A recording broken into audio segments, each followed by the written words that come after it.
Hey, I'm Theme Park Unplugged, where today I'm going to be doing my honest review on Thorpe Park Fright Night 20 Years of Fear. So I just want to say a massive thank you to Zach for supplying me with a Theme Park Unplugged hoodie.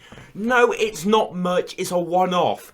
I got it for my birthday, and on the back it's got all of the rides at Thorpe Park.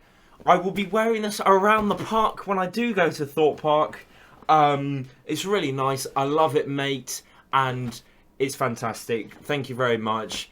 Right, let's get into the video. So, starting off with a returning maze for this year, Creek Freak Massacre.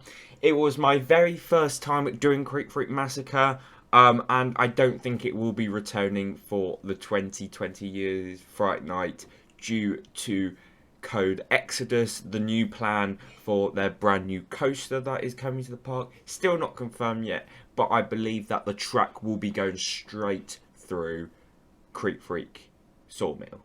And plus, the Creek Freak Sawmill and Old Town will not be opening for the 2022 season. I absolutely loved Creek Freak Massacre.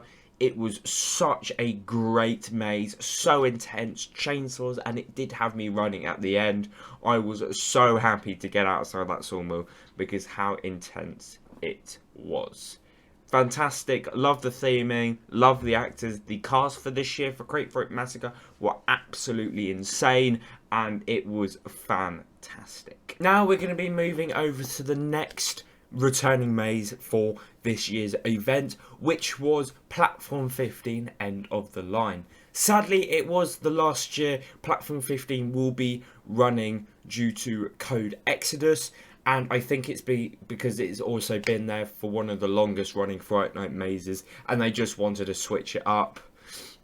This was a fantastic maze, probably one of my personal favourites at Thorpe Park Fright Nights.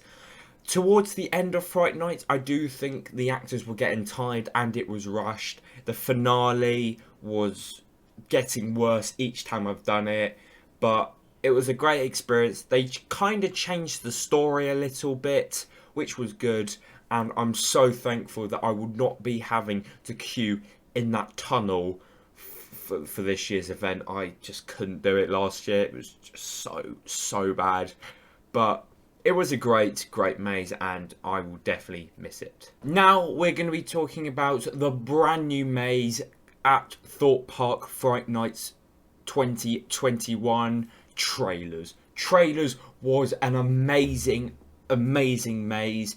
I loved how they linked it to the Super Spark Cinema store and how Thorpe Park kept it a secret for so many months. It was unbelievable.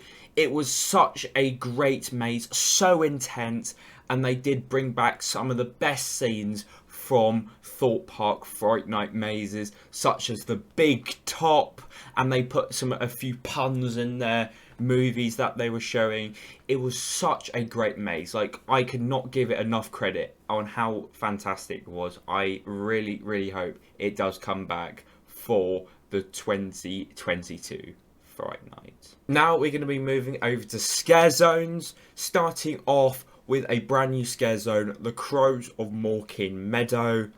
Morecambe Meadow scare zone was fantastic, probably my favourite scare zone at Thorpe Park Fright Night 20 Years of Fear.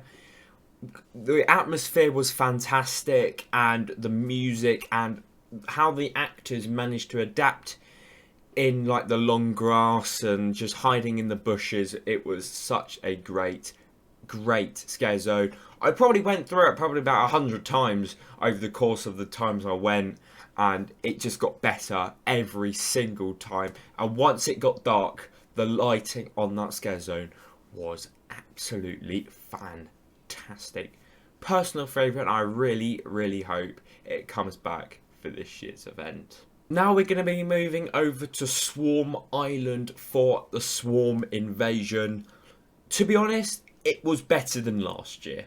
When it was new for 2020, it wasn't the best, I'll give you that. But the 2021 Fright Night for 20 Years of Fear, it actually improved so much. It was actually mad. Me and Zach actually met a friend I forgot, I don't know his name. He called himself Katy Perry for some random reason. But and he also had the trumpet. He was such a good cast. I did have to do push-ups, and I loved the tent where you got interrogated. That was fantastic, and I really hope that they do bring that back, kind of. I like the tent idea, but I think Swarm Invasion has massive potential. We didn't see the Hornets or the Swarm very much. I only got it on camera like twice. But yeah, I really hope that it does come back, because I would like to see how it does evolve. And it's actually quite nice having something spread over the park. Like, anywhere you go, there will be some sort of Fright Night related thing, either if it's a maze or scare zone. But it was better than last year. Now we're going to be moving over to a kind of brand new scare zone, Love Bites of Amity High and Thorpe. To be honest, it was better. I did like the rivalry between the Lycans and the Amities, but it was fantastic. I liked the dance routine, that was great, and I loved how they came together. It was good. I did watch the show a few times. And I really, really did enjoy it. It was fantastic. Would like to see it return, but I do think that the Amity and Lycans have maybe a few years left at Thorpe Park before they'll switch it out for something else. Even though it is highly popular and it just gets better every year, I don't think it will be staying at the park for much longer. Hopefully it will be, but you'll never know. Now we're going to be talking about another returning scare zone for the 20 Years of Fear event, which is Creek Freak Unchained. Back in 2020, when Creek Freak Unchained was at the park, it was an amazing scare zone. Loved the chainsaws, and that scare zone was so intense. The atmosphere was brilliant, and the chainsaws just made it such a highlight of the event. Moving forward to 2021, it had dropped dramatically. As the sawmill was open, they pushed all of the chainsaws from Unchained back into the sawmill. I can see why they did it, but they could have at least had one chainsaw outside. But Ma and Pa and all the interactions me and Zach had with them were absolutely fantastic. And I do remember getting chased from the buckwheat shop because I did put my feet, or I climbed over the fence, and the buckwheat did not like it. But we can never forget me getting up on stage and singing Let It Go. Oh my goodness, that was such an embarrassment, but it was actually funny at the same time.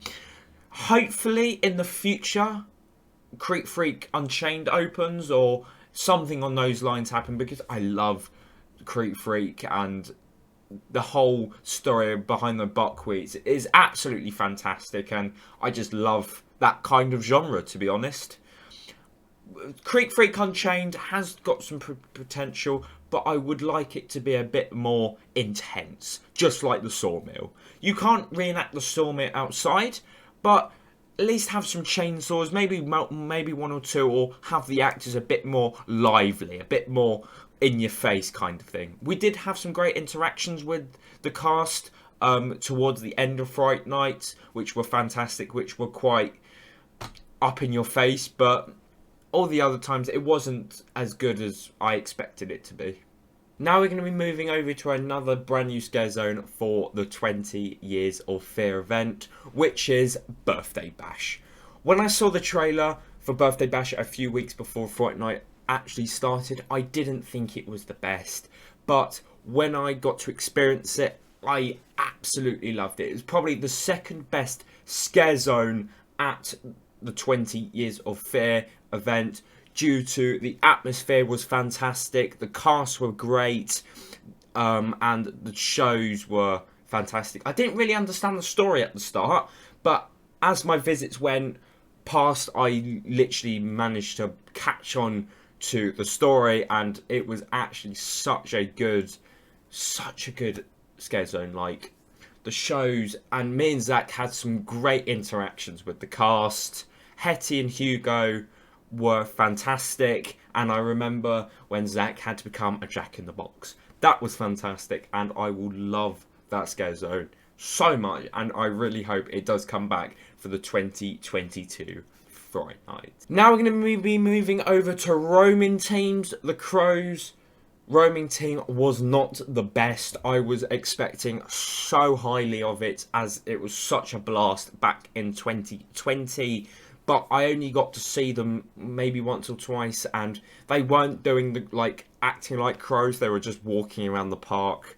I don't know if it's just because of the cast for this year, but it really wasn't the best.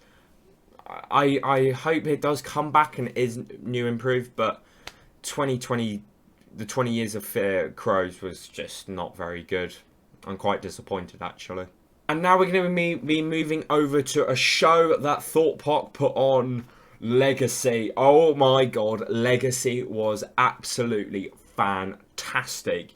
It was such a good show, and I loved how they brought back some of the best mazes from Thorpe Park Fright Night history, such as Do or Die, the Big Top, Creep Freak Massacre, the Freezer, trailers, and I really hope they do bring back it for this year Fright Night and have some of the mazes that were, and just bring back even more mazes from previous Fright Nights.